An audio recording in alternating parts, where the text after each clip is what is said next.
A walk to the edge of hell. The enormity of the World Trade Center disaster overwhelms rescue workers and relatives of the missing. We're looking at those terrorist organizations who have the kind of capacity that would have been necessary to conduct the attack that we saw on the 11th. We haven't yet publicly identified the organization we believe was responsible. But when you look at the list of candidates, one resides in that region. The United States narrows the list of suspects and seeks international support for retaliation. We continue CNN's extensive coverage of America under attack. Hello, I'm Relitza Vasilova. And I'm Jonathan Mann. In a few hours, a new dawn will rise in the United States on a national day of mourning declared by President George W. Bush. The president himself is to attend services in New York and Washington, while authorities searching for those behind Tuesday's attacks cast a wider net. At least 8 people were arrested at New York City's 2 major airports Thursday. They were taken into custody for immigration issues and for carrying false documents, including, in one case, a fake pilot's license. Authorities say 4 of the men had been challenged by airport officials before on Tuesday, the day hijackers commandeered and crashed 4 airliners. Now all are being questioned by FBI members of the Joint Terrorism Task Force. Meanwhile, the investigation has branched out overseas, U.S. and Philippine authorities staging a joint raid on a hotel outside the American embassy in Manila. Philippine President Gloria Macapagal Arroyo said the raid was connected to the attacks in the U.S., but gave no details. Meanwhile, firefighters at the Pentagon had their hands full when a new fire flared briefly Thursday night. The fire was put out, and investigators resumed their search for the data recorders from the plane that plowed into the Pentagon Tuesday. On Thursday, search crews did recover the flight data recorder from the 4th crashed airliner, the Boeing 757, that went down in eastern Pennsylvania. And in New York, emergency workers sift through the tomb of twisted steel and concrete that was once the World Trade Center. New York Mayor Rudy Giuliani says the latest estimate of those missing now tops 4,700. No survivors were found Thursday as workers struggle to recover bodies. Loved ones gather near the scene of the tragedy and at hospitals, anxious for any word of those lost. Let's go now to New York, where CNN's Garrick Utley is keeping track of all the developments in this story. Hello, Garrick. Good morning from New York, Relitza, and the thing we're tracking right now is the weather.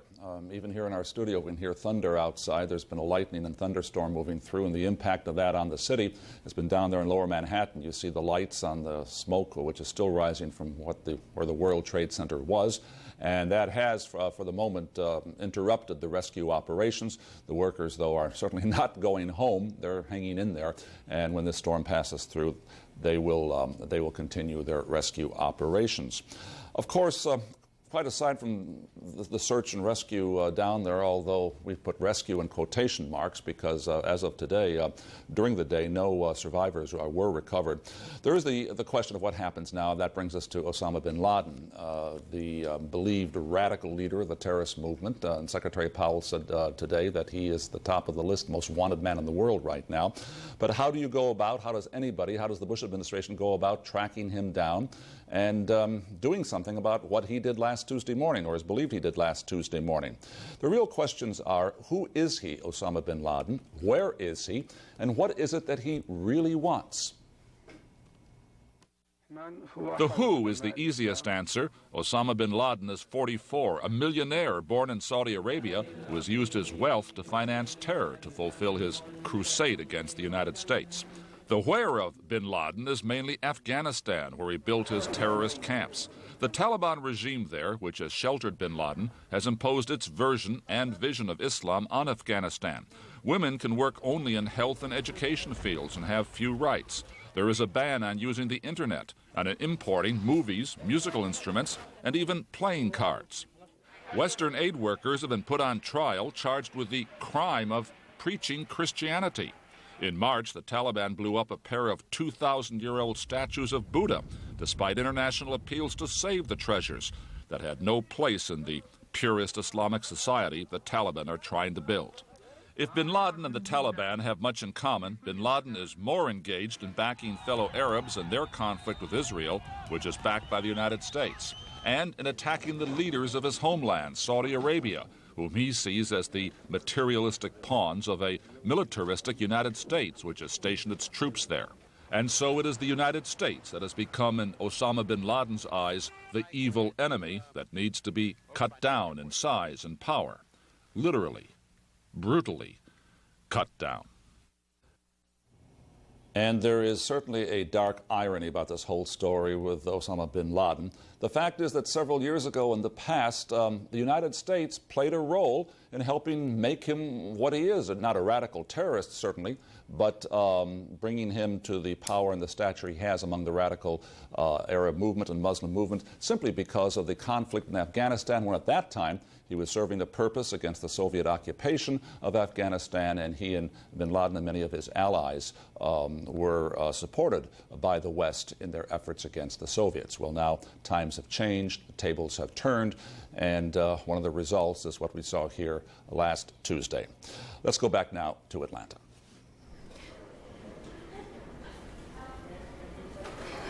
Garrick, just one question. What do New Yorkers want their government to do about this? What do they want the government to do? Well, most Americans, I don't think we can really distinguish between New Yorkers and the mood across the country. They want the person who was behind this attack, or persons, plural, to be brought to justice. How do you define justice? Well, maybe you can arrest the guy, you bring him before a court. We've had those trials here, right here in New York City, against radicals who have carried out terrorist attacks, the bombing against the World Trade Center in 1993. That may not be possible. Maybe there's going to be direct military action, as happened after the U.S. embassies in East Africa were bombed, and that was linked to Osama bin Laden, and of course a number of cruise missiles started raining down on his camps. But I think people here, as across the nation, understand that there's a difference between what we as Americans, as individuals, would like to see happen, action taken, and whether that action is really going to lead to any concrete result that will diminish the possibility of further terrorism. It's a very, very difficult problem, and so far we have no indication as to what the timetable of this is going to be. How long does the Bush administration devote to the investigation before it takes some kind of military action? That's really the question that's hanging in the air, and we don't know whether we're talking about weeks or even months. And right now, we don't even know really how long the patience of the American public opinion is going to hold out on this. This is something that George Bush has to balance and weigh very carefully. Ralitza? Garrett, thank you. John? U.S. Defense Secretary Donald Rumsfeld is definitive in what he believes needs to be done. Speaking on CNN's Larry King Live, Rumsfeld said maintaining the U.S. way of life in the aftermath of the attacks will require a war. Quoting here, a major, long-range, broad-based, sustained effort. I don't think of it as retaliation. I don't think of it as punishment. I think of it as self-defense. The United States of America has every right to defend itself, and that is what it is about. It is consciously saying that countries and entities and people who actively oppose the United States and damage our interests by acts of violence, acts of war, are our enemies, and they are people and organizations and entities and states that we have every right to defend ourselves against.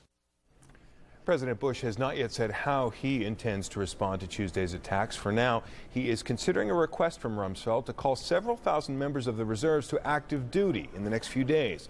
The last call-up was in January of 1991 for the Gulf War. John King reports the president is not taking any of the decisions before him lightly. The president choked up as he discussed the enormity of the challenge ahead. I think about the families, the children.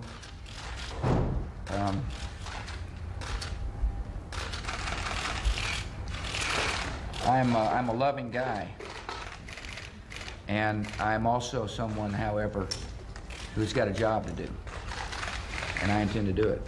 2 days after the attacks, discussions with top security advisors include talk of retaliatory strikes, followed by a sustained international diplomatic and financial crackdown against suspected terrorists and their supporters. Now's an opportunity to do generations a favor by coming together and whipping terrorism hunting it down, finding it, and holding them accountable. The nation must understand this is now the focus of my administration. Sources say military planners are discussing options for retaliating against the lead suspect, Saudi terrorist Osama bin Laden.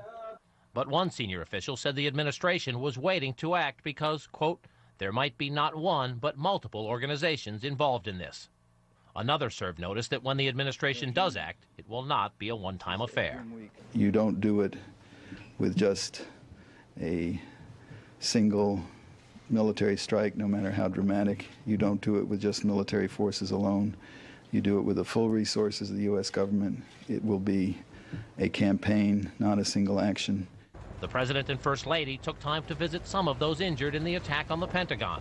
And Mr. Bush called Governor George Pataki and Mayor Rudy Giuliani to announce he will travel to New York on Friday to get a first-hand look at the worst of the devastation. But this interfered with the White House effort to project a reassuring image. The security perimeter around the White House suddenly expanded because of new concerns of a terrorist attack. Vice President Cheney left the White House and was rushed to the Camp David presidential retreat so that he and the president would not be at the same location. These new and ever-changing security precautions at the White House are the downside of what one of the president's closest advisors called an event that has transformed the country and what Mr. Bush himself labels the first war of the 21st century. John King, CNN, the White House.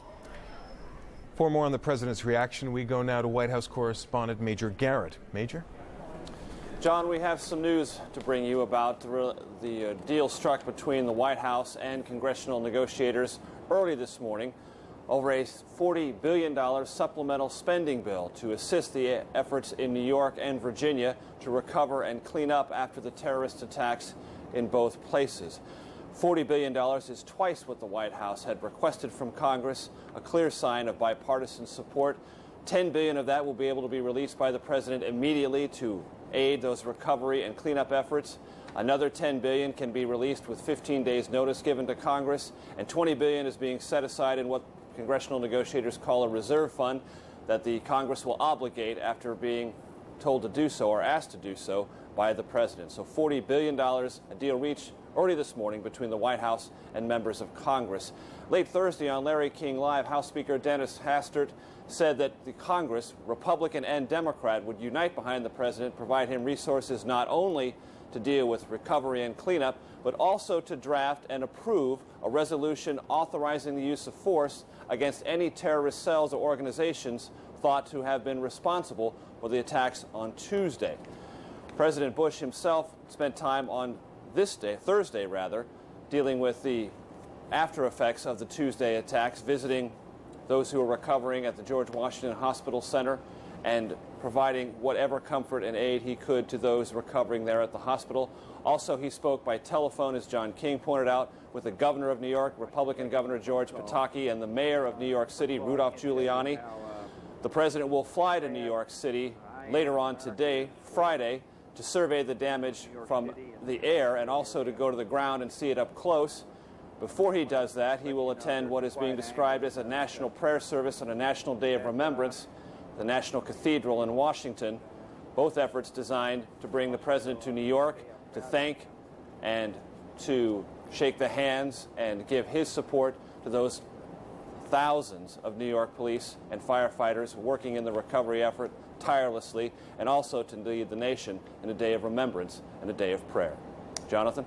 Major, so the president will be traveling again. Let me ask you about his travels on Tuesday. You were with the press corps that was accompanying the president. What was it like that day?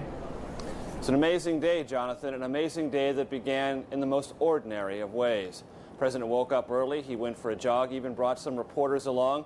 The president likes to jog. He runs at a pretty quick pace, about 7 minutes, 15 seconds per mile. He ran 3 miles, came back very rested, very fit, feeling very good. He even joked with reporters about how good it was to start the morning with a brisk and refreshing jog. Then we were all taken to Emma E. Booker Elementary School in Sarasota, where the president was going to begin reading a book to some of the students arrayed around him. Then he was going to make some remarks about education reform, the top domestic agenda item. But all of that was shattered by the first attack on the World Trade Tower Center, Tower number 1. President was notified of that just before he went in to read that book to the school children. And then as he was reading, his chief of staff, Andrew Card, came in, whispered in his ear the dreadful news about the second jet airliner crashing into Tower Number 2. The president's face darkened. Reporters asked him if he had known about any of this news. He cautioned them to be quiet. We would talk about it later, he said, clearly trying to protect the children from the devastating news they and the rest of America were beginning to see unfold before their very eyes. The president then quickly put together a statement telling the nation of an apparent terrorist attack. Then he was whisked away from Sarasota. We were told he was heading back to Washington, D.C., but as we know now, he himself and Air Force One was indeed a target, which forced him to fly first to Barksdale Air Force Base outside of Shreveport, Louisiana, then to Offutt Air Force Base near Omaha before returning to Washington. Jonathan. Major Garrett, thanks very much. In the days since the attacks, Pakistan has come under immense pressure from the Bush administration to cooperate with the search for the perpetrators. The country is one of only 3 that recognize the Taliban regime in Afghanistan, where suspect Osama bin Laden is believed to be based. Tom Mantier joins us now live from Islamabad with the latest there. Tom? John, because Pakistan is one of those 3 countries that do indeed recognize the Taliban, it is the location of a Taliban embassy. The embassy is here in Islamabad, and within the past hour there was a press conference, a message coming outside of Afghanistan from Mullah Omar to the rest of the world, and it was read out by the Taliban's ambassador here to Pakistan. It was basically denial, denial, denial. Denial that Osama bin Laden was responsible for what happened in the United States, denial that pilots were coming from Afghanistan that were capable of doing what was done, and denial that Osama bin Laden has the means to conduct such a sophisticated operation. They went on to say that if the United States acts without evidence, that they are committing terrorism themselves, a reference to the possibility of some kind of military action against them. But they say they have taken away the phone, the fax, the email, the access to visitors of Osama bin Laden. Basically, he has been isolated within Afghanistan. He is basically under house arrest, if you will. He is basically held incommunicado, not allowed to communicate with the outside, controlled by the Taliban. That is, if you believe what they say, that they are controlling his movements, his meetings, his ability to communicate. They say they've taken away his satellite phone, his cell phone, his internet, his computers, basically holding him in isolation. Now, they have said in the past that if there is sufficient evidence provided, that they would put Osama bin Laden up before an Islamic court, the Islamic Supreme Court in Afghanistan. No word about any possible extradition. But basically, the statement coming out of the Taliban today was denial of involvement, saying that the United States doesn't have evidence because they know and control Osama bin Laden's movements and his activities inside Afghanistan. So it's really not really something new, but a reiteration of their previous position that we've been hearing here in Islamabad for the past couple of days, that Osama bin Laden, in their minds, was not the suspect that the United States sees him as being. John? They seem to be making an important point, Tom, and I'd like to ask you to be absolutely clear on this. Are they telling us that Osama bin Laden is actually a prisoner of theirs now in Afghanistan? And if he's done nothing wrong, why would that be the case? Well, you have to take their statement on faith, first of all. They don't use the word prisoner, they don't use the word house arrest, but when you take away people's ability to communicate, to move around freely, to have visitors, and control all of that access, you can translate that to a prisoner or house arrest or whatever you want to call it. But in fact, they have been controlling for some time now the access in to meet with him, the ability for him to communicate, the ability for communications to come in. Now, in this statement from Mullah Omar, they also said that they don't have the facilities to train pilots in Afghanistan. There's no ability to do that. The pilots, they say, did not come from Afghanistan, so they don't have any evidence, according to the Taliban, that the United States can pinpoint and direct the investigation towards Osama bin Laden. They say that his reputation is what they're really taking into account here, not the acts that were committed. Jonathan? John Mantier, thanks very much. Relita? A 3-minute silence will be held across Europe Friday. That's scheduled to begin in just about 3 hours from now. Britain has already said that as many as 100 of its citizens may have perished in the World Trade Center. Germany and Ireland are also reporting losses. European political editor Robin Oakley joins us now from London with more on how events in the U.S. are being viewed internationally. Robin. Relitsa, there's been a huge outpouring of grief and sympathy across Europe. And first of all, it is at the most basic of human levels. I went down yesterday to Grosvenor Square, where in front of the US Embassy, beneath the statue of Theodore Roosevelt, people have been pouring in to offer bouquets of flowers. They've put down dollar bills. There are candles burning, baseball caps. There was a picture of Brooklyn Bridge, all sorts of mementos in a huge outpouring of public sympathy. But that's been reflected too on a much more formal level. At Buckingham Palace yesterday, the Queen specially ordered that for the first time ever, the honoured ceremony of the changing of the guard should be altered, with the American national anthem being played before God Save the Queen. And today, the British Parliament is having an emergency session with a statement from Tony Blair, who's promised to stand shoulder to shoulder with the US. And it's the same across Europe. There have been church services in many capitals across Europe. There has been a vigil in Moscow. At the Frankfurt Motor Show, there was a 5-minute silence there. And all this outpouring of public sympathy is being reflected in very strong language of solidarity from the politicians.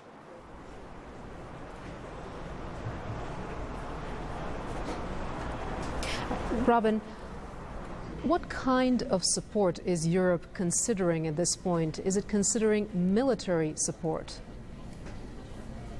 Yes, I spoke yesterday, Relitsa, to the British Foreign Secretary, Jack Straw, and I questioned him directly on this. I said, does this standing shoulder to shoulder mean simply moral support, or is it military support? He was absolutely clear. NATO is making it absolutely clear. They've invoked Article 5 of the NATO Constitution, saying that what happened in New York and at the Pentagon is conceived as an attack on all 19 NATO members.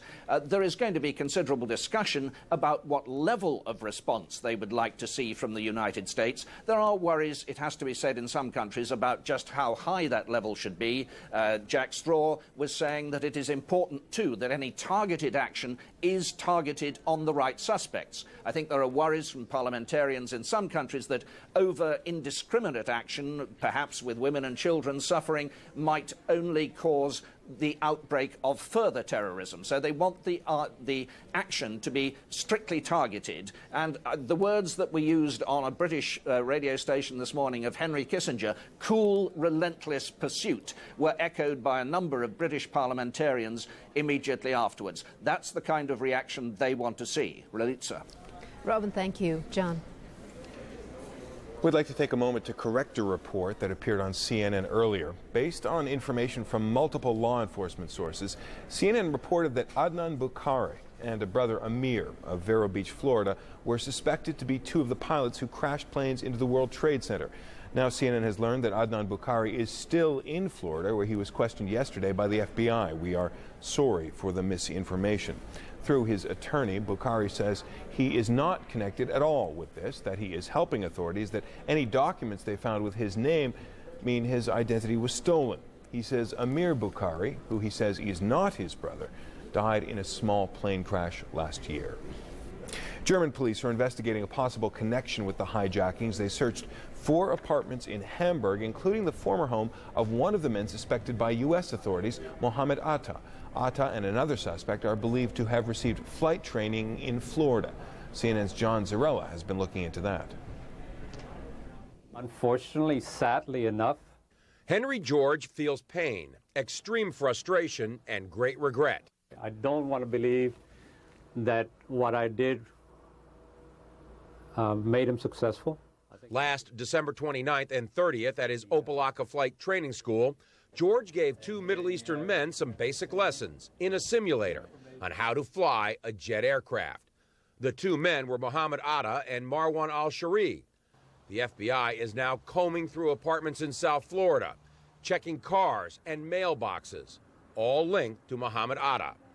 Law enforcement sources say Atta is a suspect in the attack, perhaps a pilot of one of the doomed jets. He was listed on the manifest of American Airlines Flight 11 from Boston. Marwan al-Shari, according to German authorities, was also aboard one of the hijacked planes. The story Atta and al-Shari gave their flight instructor was this. They were on their way home, and they wanted the exposure to jet flying or an introduction to jet flying because they were hoping to get a job with their airline in their country. George says they mentioned Egypt a couple of times, but generally during the 2 days, they didn't have much to say. No small talk. They were low-key individuals, maybe even call them shy. There wasn't, they were not outspoken, opinionated type people. In all, George says he spent 8 hours with the two men. They reserved their lessons with a credit card but paid in cash, $1,500. George says he wishes something about them had been suspicious. He was using his own name. They provide you with credit card numbers. There was nothing that you would make you suspect that this individual was anything but above board. George says they were just a couple of student pilots, and there was nothing special about their abilities. What I can recollect from my memory is that we mostly did turns in a couple of approaches. I don't think we did any more than that. What they didn't do, George says, was practice how to land. John Zarella, CNN, Miami. Some airports across the United States have reopened for business, but passengers are facing some tougher security measures. Now, no knives are allowed, including plastic ones. No curbside or off-airport check-in. Only ticketed passengers are allowed past metal detectors. Also, security personnel have to meet higher standards, and more federal marshals will be on hand at large airports. Just after the attacks, many international flights scheduled to land in the U.S. were diverted to Canada. Most of those have now been allowed to fly to their original destinations. As Chris Burns reports, the first one arrived to emotional scenes at Los Angeles Airport. Sighs and cries of relief that loved ones on an Alitalia flight from Milan to Los Angeles during the terror attacks weren't hijacked themselves. They were diverted to Calgary, Canada. Nunzia Bologna stayed calm, but her sister on the ground was terrified. But we was scared when we heard the news. So thank you, God, everything is okay now. The plane finally made it to Los Angeles International Airport Thursday, the first passenger flight here since the terror attacks. On Tuesday's flight, the passengers only knew they were being diverted until one of them called an operator on her cell phone. Her parents didn't know she switched to a direct flight from a stopover in New York. They were more hysterical because they didn't hear anything until 2 o'clock in the afternoon and they thought I was dead. Passengers say the final trip home from Canada started about midnight, hours waiting to take off after lining up for hours of searches. Through the handbags, and they were like every small things they were questioning, and they were looking for some weapons, I guess. Squeezing out toothpaste tubes, things like everything, even cameras, even everything with battery operated. And it ended here about 12 hours later, an ordeal for thousands of passengers on countless diverted flights. Passengers at least grateful they're getting home safely. Chris Burns, CNN, Los Angeles. That is, many families in New York City were still looking for their loved ones. Elizabeth Cohen has been speaking to some of them. I haven't seen the American karma come together like this since the Vietnam War. Everybody feels the same way. Everybody has anger, but everybody has compassion. There is no script for what to say, and there's no script for how to feel. My father was a window washer on Tower 2, the observation deck. He worked the rig outside. He last called us at 9:15 a.m. from the 105th floor, where he said there was 200 to 300 people just on that floor waiting for them to be told to head down. He said, don't panic, to my mom. He said, don't get upset. Tell my kids I'm going to be okay, not to worry about it. I'm in God's hands. Sadie called at about 5 minutes after 9. She said, oh God, please save me. She said she's trapped on the 106th floor. She was screaming that she can't get out. She's trapped, she can't get out. So she was yelling. She said, now, I don't know what to do. I'm coughing. The heat is coming. Please, I'm coming. I need water, I need water. And the phone dropped. We have checked the whole list in the armory over there. She's not on the dead list. She's not on the list on the hospital, so we are hoping for the best. She was on the 93rd floor of the second Trade Center. We talked to her last after the first crash, and she called everyone to tell everybody that she was okay. And so we haven't heard anything since then, but we know she's there. So we're just, getting her face out there so everyone can find her. And we covered all the hospitals and have her on the missing persons, and everyone's here to support us, so it's great. So you just have to find her. We know we will. Tell us what happened over there, and if anybody got out, and if anyone made it, please call us. We're looking for her. I'm looking for my son, Sal. He left home that morning, and he hasn't called back since then. We're desperate. Everyone's desperate for information. Our website, CNN.com, is launching an effort to help locate people who are missing in New York City. If you have a picture of a missing friend or relative, go to our website and follow the instructions there to send us the picture along with a contact number. For those of you just joining us here, the latest development in the aftermath of the attacks. At least 8 people have been arrested at New York's Kennedy and LaGuardia airports as part of a security clampdown. Authorities say 4 of those taken into custody were seen at one of the airports on Tuesday, the same day as the attacks. Those detained are being held for carrying fake documentation and immigration issues. Authorities say one man was carrying a forged pilot's license. A nighttime thunderstorm in New York has added to the difficulties facing emergency crews searching the ruins of the World Trade Center. Authorities estimate more than 4,700 people are missing. Relatives have been queuing to register details of loved ones at a makeshift morgue. President Bush will visit the scene Friday to comfort relatives and thank rescue workers. And in another development, the White House and Congress have agreed on a $40 billion emergency aid package for New York and Virginia, where the Pentagon is located. Officials say up to 50,000 National Reserve troops could be called up to assist with the response to the attacks. Meanwhile, U.S. Defense Secretary Donald Rumsfeld told CNN's Larry King live on Thursday that sustaining America's way of life in the wake of the attacks will require, quote, a war, a major, long-range, broad-based, sustained effort. And for more now on how the Pentagon is responding, we're joined live by CNN's Mark Potter at the Defense Department. Mark. Hello, Walitza. Well, Pentagon officials say a decision has not been made yet, but President Bush is considering activating as many as 50,000 military reservists. We're told that they would be made available for the disaster recovery efforts. They would also be there to assist National Guard pilots who have already been put on standby or who have been flying combat air patrols. A Pentagon official cautions that this should not be seen by American citizens as a sign that a U.S. military response to the terrorist attacks is imminent. At a news briefing today, the Deputy Secretary of Defense said that when the U.S. does respond, it will be widespread and long-term. I think one thing is clear is that you don't do it with just a single military strike, no matter how dramatic. You don't do it with just military forces alone. You do it with the full resources of the U.S. government. It will be a campaign, not a single action.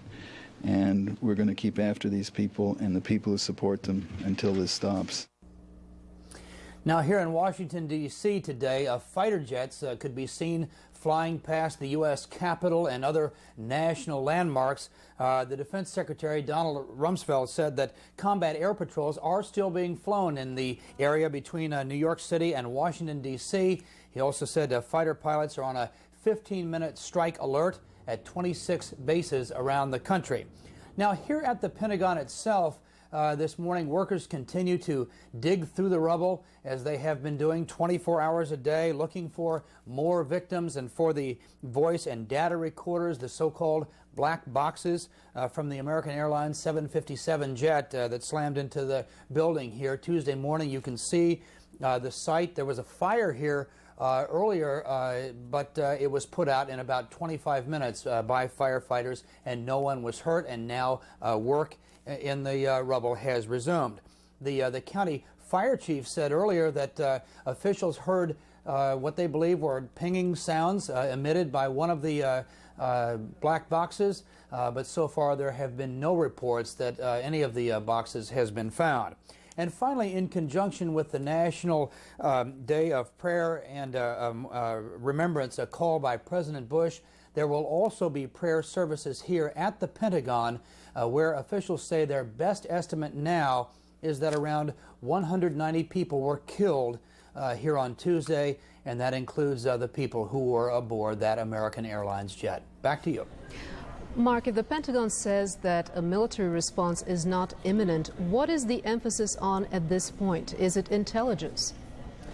Yeah, it seems to be on intelligence, getting it right, knowing who to attack, laying the groundwork for that, and then planning the attack itself. We are told this is going to be a broad-based, multifaceted, long-term effort, not just one single attack like we have seen in the past, and again, no signs now that it is something that's going to happen right away. Back to you. Mark, thank you. John. If and when the U.S. does launch a retaliatory strike, military analysts say it's likely that Turkey would play a key role in the operation. Jane Arraf talked with Turkey's Prime Minister about support for the United States. This is one of the biggest U.S. air bases in the region. On Turkish territory leased by the U.S., it is, Turkish military sources here say, gearing up for a possible military strike. They say in the past 2 days, the U.S. has sent in more personnel, adding to the 7,000 troops it already has in southeastern Turkey. Movements in the town surrounding the base have been restricted. U.S. military officials won't comment on the new measures. Since the end of the Gulf War, U.S. planes have taken off from Incirlik to patrol and sometimes bomb northern Iraq, though the economy of southeastern Turkey relies on trade from Iraq. Also neighbor to Iran and Syria, Muslim Turkey is making clear its loyalties lie with the U.S. I don't specify any country in our struggle against terrorism, and we will certainly support fully the Article 5 of NATO. That article, invoked by NATO for the first time, treats the attack on the United States as an attack on all NATO members. Turkey's prime minister says that means Turkey would allow Incirlik to be used to strike whoever was behind the U.S. attack. There was military and emotional support here, as throughout Ankara Thursday, the Turkish Star and Crescent, the symbol of Islam, flew at half-staff alongside the Stars and Stripes in mourning for the dead. But in this country, a NATO member and a Muslim ally of the United States, the shockwaves are still being felt. Turkey's economy also staggered under the tragedy. Already in crisis, the Turkish lira fell further. We realize that we will be faced with additional economic problems while trying to deal with the economic crisis. We know that it's a global problem also. Tourism was hit as cruise ships stopping in Istanbul kept their passengers on board. Like Americans around the globe, those here were told by their embassy to keep a low profile. Jane Arraf, CNN, Ankara. We now return to New York City for the latest on the recovery efforts and the search for survivors. Garrett Cutley joins us with an update. Well, thank you, Relitza. As we've been reporting, we wish we had something more or better to report. Thursday, no survivors were found or pulled from the rubble there in Lower Manhattan. The work was continuing. A severe thunder shower has caused some interruptions, but it will keep going, of course, 24 hours a day. The workers working in 2 12-hour shifts. And as that happens, we await this return to normal life, much advertised, much awaited, which in a way did begin today. But what we really see now is that Manhattan, at least, the center of New York, is divided into 2 parts, that in the lower end where the disaster occurred, and above that in Central Park area, East Side, West Side, even up to Harlem. There's nothing physical that you can actually see that relates to the disaster. People are back in museums, they're in stores, they're strolling along the sidewalks, they're in Central Park, and yet the one telling difference is what you see and you sense in people's faces, in their eyes, in their body language, in snatches of conversation you overhear. That's an observation everybody is making and everybody is feeling, including our Maria Hinojosa. What could be more normal than a mother and a son and a baseball in Central Park? But another mom with her baby looks listless, sad, and the great Central Park lawn empty. There are rollerbladers, but New Yorkers know that on a beautiful day the park would actually be packed. Now just a trickle.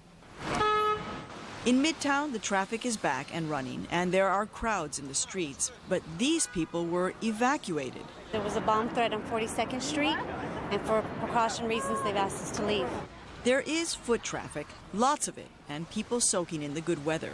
But on the same street, tears. We've been to all of the hospitals. We'll go back. Yes, there is a sense that things are up and running in Midtown Manhattan, but everyone knows it's just not the same. I'm military right here. I'm waiting for the call, baby. It's unsettling to almost everyone. The environment up here seems untouched by what happened. You know, there's a lot of tourists and people are still shopping, and you see people laughing and having fun, and it's kind of upsetting to me. Yes, people are shopping again, but the big seller, photos of the towers. New York will not be the same without those towers. They will not be the same. Now the school buses are up and running, but so are the teens evacuated from a high school. New Yorkers are used to graffiti, but now they stop to read or write as others casually stroll by with face masks because of the lingering smoke. At the Plaza Hotel, a row of flags from around the world are now all U.S. flags, the red, white, and blue up and down Fifth Avenue. The tourists can get into the Metropolitan Museum now or see a show. They've got tickets, but also misgivings. It's very difficult to go to a comedy when the nation is in grieving, but at the same time, our president and everyone else says to go about life as normally as we can. As normally as we can? These days in New York or all around the country, it's hard to know just what normal is anymore. Maria Hinojosa, CNN, New York. Maria was showing us those American flags up and down Fifth Avenue. Of course, that's been happening across the nation. There's been a tremendous surge in demand for flags, just as there's been a tremendous surge for human blood. And, of course, one of the things we've noticed these past couple of days is how the blood has been given in greater quantities than ever, and those flags have been displayed in greater quantities than ever. Relitza, back to you. Garrick, this has been a day of false hopes dashed. We started the day with this good news that 5 firefighters had been rescued. It turned out not to be the case. Describe to us the emotions of this day. Well, the emotions are mixed, as we saw in Maria Hinojosa's report right there. We're trying to get back to a normal rhythm of life, but you simply can't do it. There was that one couple, for example, she interviewed on the sidewalk. They were going to go to a comedy. Now, Broadway has lots of comedies, lots of tragedies, too, playing as theater plays. And you probably ordered those tickets a long time ago. You've been looking forward to this great occasion. Tonight's the night. It's there. What do? Not go? No, you go. How do you laugh? Can you laugh? I don't know how I would react at a comedy, even if I were able to get tickets to The Producers, which is sold out for the next 2 years and is one of the great comedies of all time on Broadway. So I think people sitting in the theaters, who were sitting in the theaters on Thursday night and will be there on Friday night too, had very mixed emotions. And that's the drama, indeed, that's the theater of life we're going through right now in New York. Relitza? Garrick, thank you. The disaster at the World Trade Center raises questions about the structural integrity of skyscrapers. David George explores that technology.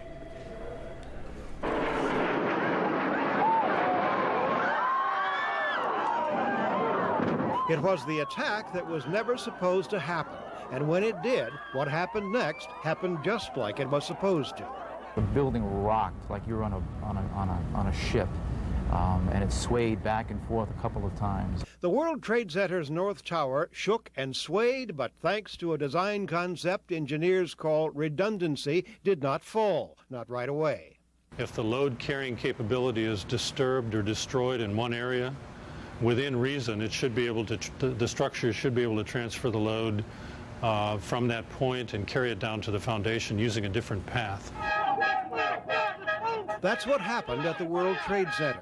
After the impact, the North Tower stood for more than an hour, long enough for hundreds, perhaps thousands, to escape. The collapse, when it came, was caused by fire. The fire was very, very intense and burned for a long time. The fire weakened that portion of the structure which remained after the impact. It was weakened by the fire to the point where it could no longer sustain the load. When the World Trade Center towers did fall, they pancaked onto themselves, minimizing damage to adjacent structures, just like the center's designers had intended should disaster ever strike. In the 90s, after Oklahoma City, many government buildings were retrofitted to better withstand bomb blasts.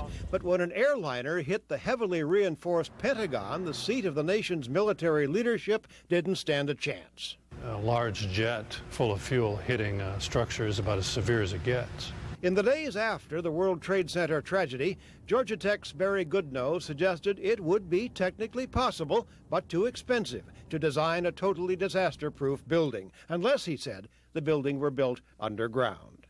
David George, CNN. The attacks in the U.S. have taken a heavy financial toll, forcing the closure of the New York Stock Exchange and some other markets. For the latest, we turn to CNN's Richard Quest in London. Richard. Indeed, Relitza. But there was some good cheer to the extent that the Chicago bond market managed to reopen on Thursday. It was a shortened session, and we saw, of course, the price of US Treasuries jump. Monday will be the big day. That's when US stock markets, including the New York Stock Exchange and the Nasdaq, they're due to reopen after the 4-day closure. Exchange officials plan to test the trading systems over the weekend. The new business day has just started here in Europe. I believe Liz George is at the London Stock Exchange to bring us up to date as how early indications. Liz? Richard, thanks very much indeed. I'll show you the figures that our markets are actually trading at, but I want to add a note of caution here, really. No one's taking too much notice at the moment of what's happening on these indices. They're jumping around all over the place. Really, there's very, very light trade going through there. There's an awful lot of wanting to wait and see, waiting for the US markets to open. There's a big feeling of awareness, really, that even when those US markets do open, we're going to have probably around about 4 weeks of enormous volatility before things begin to settle down. So people are very, very aware that actually, although these figures are coming out, trades are being done, really prices are being set at wild levels at the moment. So it's very, very light trading. There's an awful lot of movement in these markets, wavering around in this very thin trade. So at the moment, the FTSE is up 0.39%, the DAX is up 0.86%, and in France, the CAC 40 is up 1.24%. Richard. Liz George at the London Stock Exchange. A quick reminder that there were some gains in Asia in the overnight trade in both Tokyo and Hong Kong. Now, as rescuers continued the grim task of sifting through the rubble, it's becoming increasingly clear the size and scale of the damage. Not only from the destruction to the World Trade Centers, but to the surrounding buildings and businesses. The insurance industry believes that the cost of repairing the physical damage could be well in excess of $20 billion. Andy Cook is the editor of Insurance Times. He joins me now for a closer look at the long-term impact of the attack. Andy, it's unsavoury, but we must, to some extent, the size and scale in relation to the insurance industry. Well, we've been talking to actuaries who are the accountants of the insurance industry, and they're saying that it could be up to 100 billion, although the lower limit is sort of 50 to 20. But, you know, the 100 billion is certainly a possibility. And this isn't just, of course, for the buildings. It's for the tremendous loss of life. It's for the loss of business. Give me an idea of how far and wide this goes. Well, it starts with the public liability of, say, the World Trade Center itself and the injuries and effects on the businesses around that. But it goes as far as UK, Europe, businessmen in Europe trying to fly to America. They're going to put claims in against their travel insurers because they haven't been able to go across. And the ripples just, you know, go ever further. At the end of the day, when blame is finally laid, and besides the blame, I mean, besides the terrorists who committed the act, we're talking about where the insurance blame lies. It's possible that this will all end up with either the airlines, the airports, or the security companies. Is that right? That's right. The chain of events will be that the companies within, say, the World Trade Center will claim against the World Trade Center itself. The World Trade Center may then claim against the airlines, and the airlines then after may claim against the airports for letting the hijackers onto the planes. Can the insurance industry withstand these vast sort of losses? Yes, the sums we're talking about are being shared around many, many companies. The sort of structure of it is that you have an insurer, and underneath that, the insurer then gets its policies reinsured, and the reinsurers themselves get reinsured. So we're actually talking about lots and lots of companies sharing small packets of costs. In London, Lloyd's of London rang the Luton bell, which of course is rung at times of great tragedy. This is often thought of as the centre of the insurance world, but also Zurich as well. The European companies there will bear a lot of the financial loss. Some of the biggest companies to take a loss in this will be from Central Europe. People like Zurich Re, Swiss Re, Munich Re. They're the companies that underpin the whole industry. Andy Cook, many thanks indeed. That's the way the business world looks for the moment. From London, Relitza is in Atlanta for the rest of the news. Relitza. Richard, thank you. Looking ahead, Friday is an official day of mourning in the United States and Europe. President Bush is planning to visit New York for a first-hand look at the devastation. The FBI is questioning 8 people arrested at New York's 2 major airports in a security crackdown. Sources say 4 of them also were challenged at one of the airports on the day of the attacks. Thursday, they were taken into custody for carrying fake documentation, including one suspect carrying a phony pilot's license. What happened on Tuesday has brought about acts of extraordinary kindness from Main Street to Wall Street. GE, Cisco, Microsoft and AT&T are just a few of the giant names that have pledged millions of dollars to the rescue operations. It's all part of an effort that's seen business, big and small, play its part. Susan Lisovich has more. New York's financial district remains shut down, but they are already back in business on this ping pong table 2 miles north. Employees of the consulting firm Cassina can't get to their lower Manhattan offices because the area is sealed off, but they're working in a makeshift office donated by a local business. Obviously, finding space is amazing. 2 days later, we have a new phone number and some space to get back and continue doing what we need to do. The Silicon Alley Reporter is offering 14,000 square Midtown office space free to businesses left homeless by Tuesday's terrorist attack. Another firm, Bluefly.com, is donating 9,000 square feet of space. Domino's Pizza offered to send pizzas up for the new tenants, and we've had people who have volunteered engineering services and computer services and furniture rentals. So it's been pretty surprising, and we're obviously grateful for the response that's followed on from this. We can give you any amount of voicemail. Okay. Oh, really? Yeah. The CEO of the Silicon Alley Reporter says it is the right thing to do. We have to realize that one of the reasons that people did this was to screw up our economy. It wasn't just to psychologically scar us, to kill people. They want to shut down the economy. And these companies, mid-sized companies, small-sized companies, are the bulk of our economy. And they're going to go out of business. People are going to lose their jobs. For those helping out in this time of crisis, it is goodwill and good business. Susan Lisovich, CNN Financial News, New York. 30 years ago, building the Twin Towers of the World Trade Center was a proud achievement for thousands of workers. Taking it apart, piece by shattered piece, is a sad affair. But as correspondent John Voss and photographer Tim Wall discovered, hard work is hard work.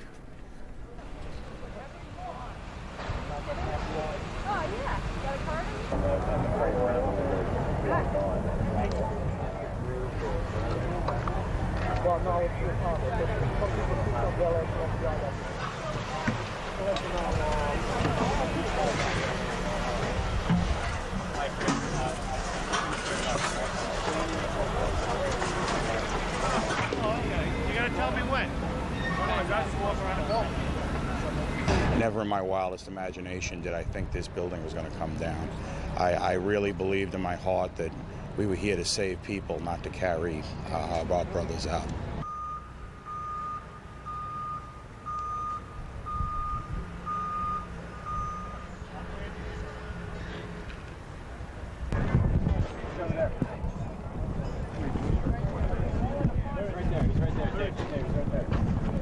I mean, I worked on 7 World Trade. I was one of the engineers when we built it. And now here I am, taking it down.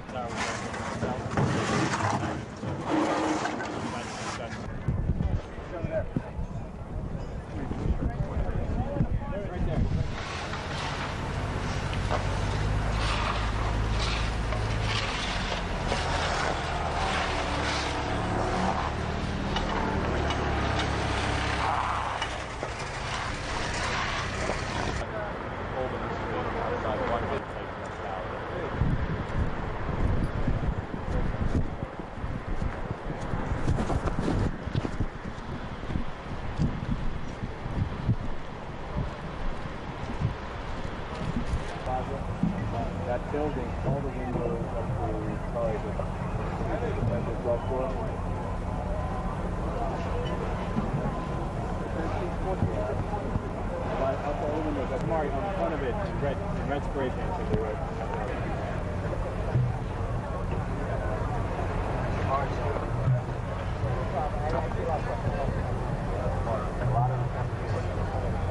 Well, we're working on 24-hour shifts.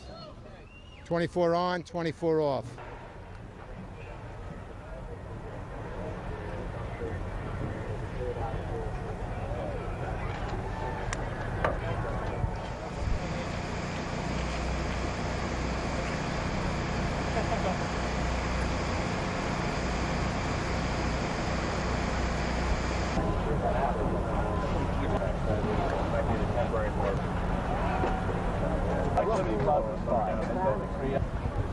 Used to have a lot of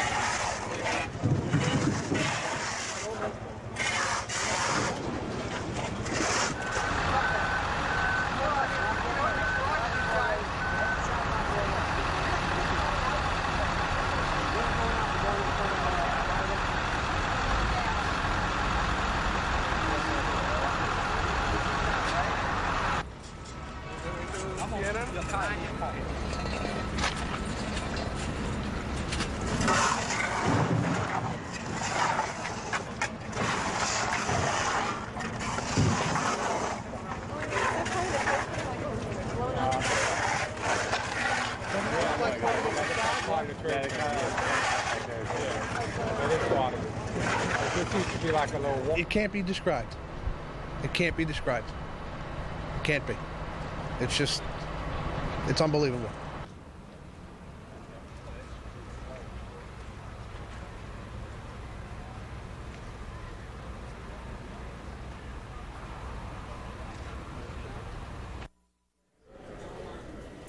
Our extensive coverage of America under attack continues. For now, I'm Jonathan Mann.